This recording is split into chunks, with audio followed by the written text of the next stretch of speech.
Bon, avant de passer à la résolution algébrique du problème, essayons d'avoir un aperçu avec GeoGebra. Essayons de voir pour quelle valeur de C nous avons les deux R qui sont égales. Bon, donc ici, les deux R varient. Donc, remarquez bien que elles sont égales pour C égale 0,44. Bon, c'est normal, c'est 4 neuvièmes. Donc, c'est ce qu'on va essayer de prouver algébriquement en utilisant bien sûr les intégrales. Bon, pour la solution algébrique du problème, bon, on va considérer premièrement la fonction f définie par f de x égale à 2x moins 3x puissance 3. C'est la fonction dont la courbe est celle-ci. Et puis, la droite d'équation y égale c, c'est cette droite-là. On va considérer deux points A d'abscisse petit a et le point B d'abscisse petit b. Qu'est-ce qu'on remarque ici? C, c'est quoi? Ce n'est autre que l'image de A ou bien l'image de B. Donc, si on arrive à trouver la valeur de B, on va calculer son image pour trouver la valeur de C. Et pour cela, on va utiliser bien sûr les intégrales et cette condition-là. Bon, premièrement, donc, il faut calculer les deux R. Or, la première R, c'est quoi? C'est l'aire du plan délimité par la droite d'équation x égale 0, x égale a, la courbe et la droite d'équation y égale c. Or, il se trouve que la droite est au-dessus de la courbe. Donc, l'aire, c'est quoi? L'aire 1, c'est l'intégrale de 0 à a, c moins f de x. Donc, on va calculer c moins 2x plus 3x puissance 3. Maintenant, il suffit de trouver une primitive de cette quantité-là. Il est clair qu'une primitive, c'est cx moins x carré plus 3 quarts x puissance 4 pris entre 0 et a. Et on remplace x par a. On trouve la première R, c'est ca moins a carré plus 3 quarts a puissance 4. Pour la deuxième R, c'est l'aire du plan délimité par les deux droites d'équation x égale a, x égale b, et la courbe de la fonction f et la droite d'équation y égale à c. Comme la courbe est au-dessus de la droite, on aura bien sûr l'R2, c'est quoi? R2, c'est l'intégrale de a à b, f de x moins c. Et la primitive ne change pas bien sûr, on aura x carré moins 3 quarts x puissance 4 moins cx, pris entre a et b. Donc on remplace x par b, puis par a. On trouve ici, ce sont des calculs à faire, faites attention ici au niveau des moins.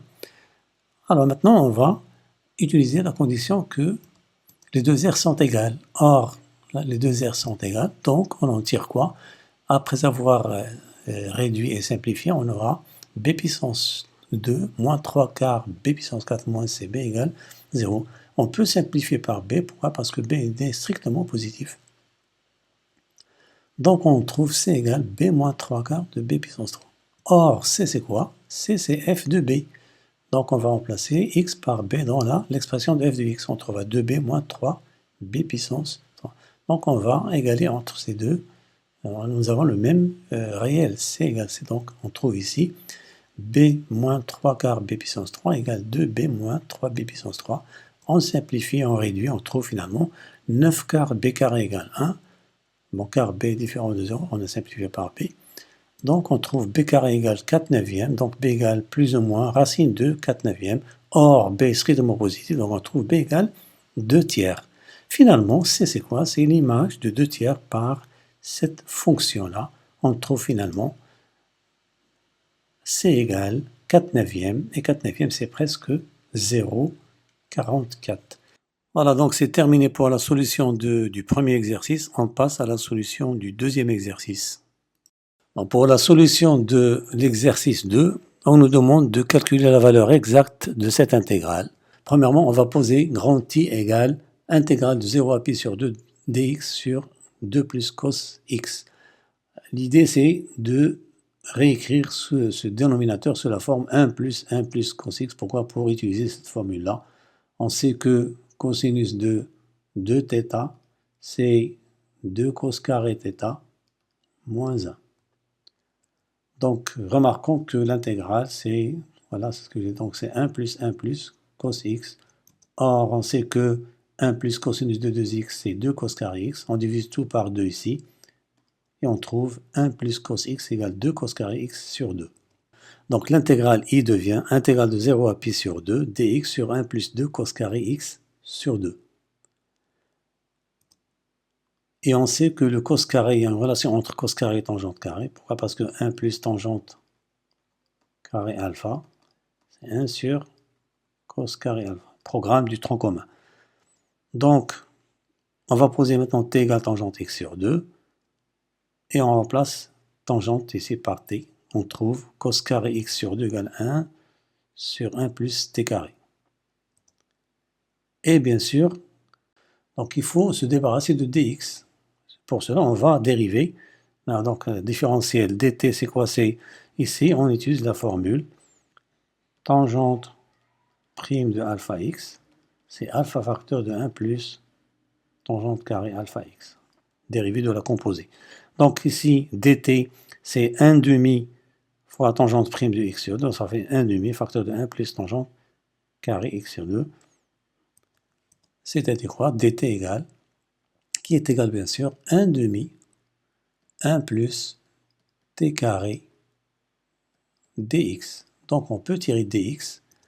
dx c'est quoi? C'est 2 dt sur 1 plus t carré. Maintenant on va passer aux bornes. On a posé t égale tangente x sur 2, donc quand x vaut 0, tangente 0 c'est 0, donc t vaut 0. Et quand x vaut pi sur 2, x sur 2 vaut pi sur 4, et on sait que la tangente de pi sur 4 vaut 1, donc t vaut 1. Donc notre intégrale devient intégrale de 0 à pi sur 2. On remplace maintenant, on va calculer 1 plus 2 cos carré x sur 2 en fonction de t. Donc on avait déjà 1 plus 2 cos carré x, c'est 1 plus 2 sur 1 plus t carré. Après avoir réduit au même dénominateur commun, on trouve 3 plus t carré sur 1 plus t carré. Maintenant, on va remplacer dx et 1 plus 2 cos carré x sur 2 par leur valeur. On trouvera ici 2 sur 1 plus t carré sur 3 plus t carré sur 1 plus t. On va simplifier par 1 plus t carré. Il nous reste bien sûr i égale, on peut faire sortir le 2, c'est une constante. Donc l'intégrale de 0 à 1, 1 sur 3 plus t carré. Maintenant ça devient un peu plus clair. Donc notre intégrale devient i égale 2, intégrale de 0 à 1, 1 sur 3 plus t carré dt.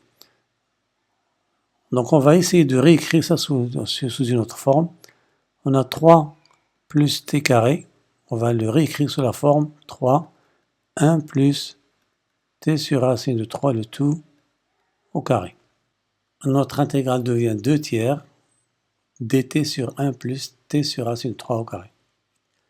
Or, une primitive, en général, une primitive de dx sur 1 plus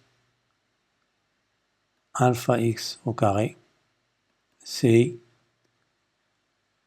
1 sur alpha arc tangente de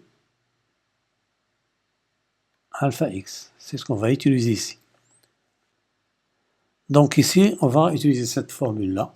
Donc une primitive, c'est quoi? C'est or, alpha, c'est 1 sur racine de 3. Donc on va multiplier par l'inverse. 1 sur alpha, ça fait racine de 3. Et arc tangente de, bien sûr, alpha x, c'est 1 t sur racine de 3.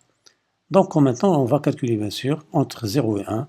On sait que arc tangente de, donc ça fait 2 tiers arc tangente de 1 sur 3.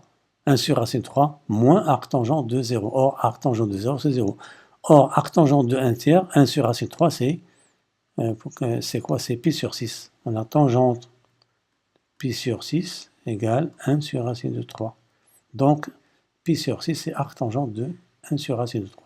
Finalement, on va simplifier par 2 ici. On trouvera la valeur exacte de cette intégrale, c'est pi sur 3 racine de 3.